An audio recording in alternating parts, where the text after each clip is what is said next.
Stepping into untouched wilderness is a serious commitment. It requires your time, a significant amount of money, and a high tolerance for physical risk.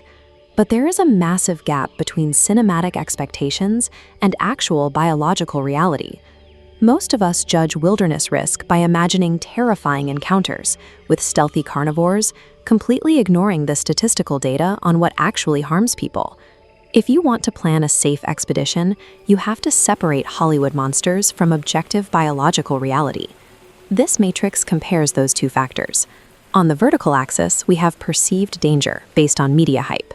On the horizontal axis, we measure the actual threat level to humans based on recorded fatalities and unprovoked aggression. Look at where the data lands.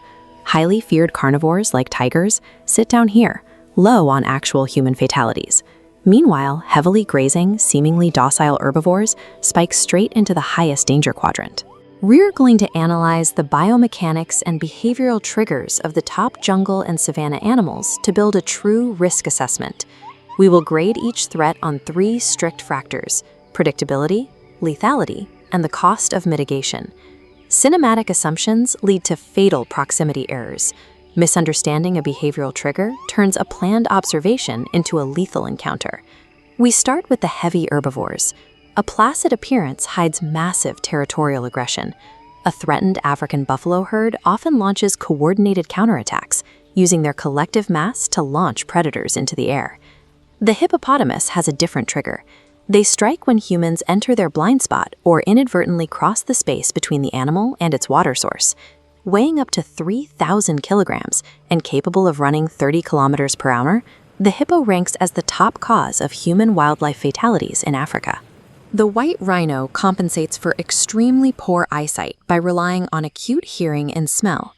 If startled, it will launch a blind 2-ton charge directly through any obstacle that stands in its path. For travelers, this creates a strict trade-off. Unguided foot travel in these specific zones is a completely unviable option. Mitigating herbivore threats means you save money on visual camouflage gear, but you must invest heavily in enclosed vehicular safaris and strict wind direction monitoring. Ambush predators operate strictly within transitional edge habitats, like dense marshlands and the borders where water meets land. The green anaconda maximizes this environment. Growing up to 30 feet long and weighing over 250 kilos, it stays completely submerged, using massive constriction rather than a bite to secure its target. The saltwater crocodile employs the exact same strategy. At 20 feet and a full ton, it waits silently at the water's edge to launch strikes so fast the prey literally has no time to react. In dense Asian jungles, the 300-kilo Bengal tiger perfects the rear ambush. The tiger stalks its prey with absolute silence, ensuring the target remains entirely unaware until the final second.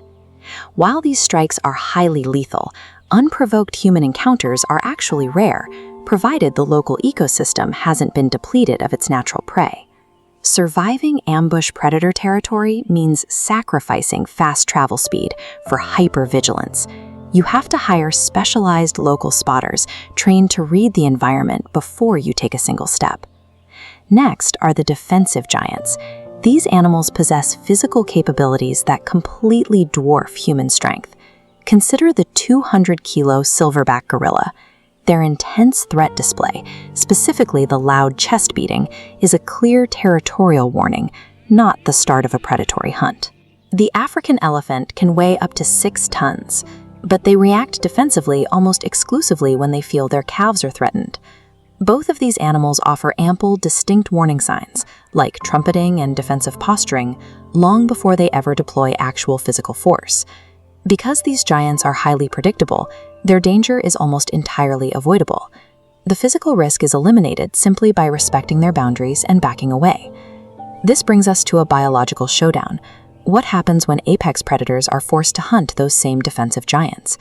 Look at the specific scenario where a large pride of 15 to 20 lions targets heavily defended elephant calves. The pride does not rely on direct frontal force. Instead, they use flanking maneuvers, extreme patience, and sheer exhaustion tactics to slowly isolate their target.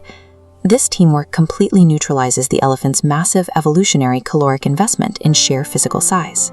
While solitary ambush hunters wait for the perfect moment, the pack actively creates their own opportunity. Coordinated strategy overcomes physical defense. In this interaction, coordinated teamwork allows a smaller predator to dismantle a target that is otherwise physically invulnerable. Aggressive-looking carnivores often pose the lowest unprovoked risk, while quiet, grazing animals are statistically the most dangerous. This flowchart maps how to allocate your safety budget. In the African savanna, prioritize guides who understand herbivore territorial boundaries over lion trackers. In the jungle, risk mitigation is strictly about visual clearance and avoiding water edge ambush zones. Evolutionary dominance relies on strategic awareness and environmental adaptation, not physical bulk. For your own expedition, allocate your funds toward local expertise and geographical awareness, rather than buying gear built to fend off cinematic monsters. In the wild, size provides an illusion of safety. Strategy and environmental respect are the actual realities of survival.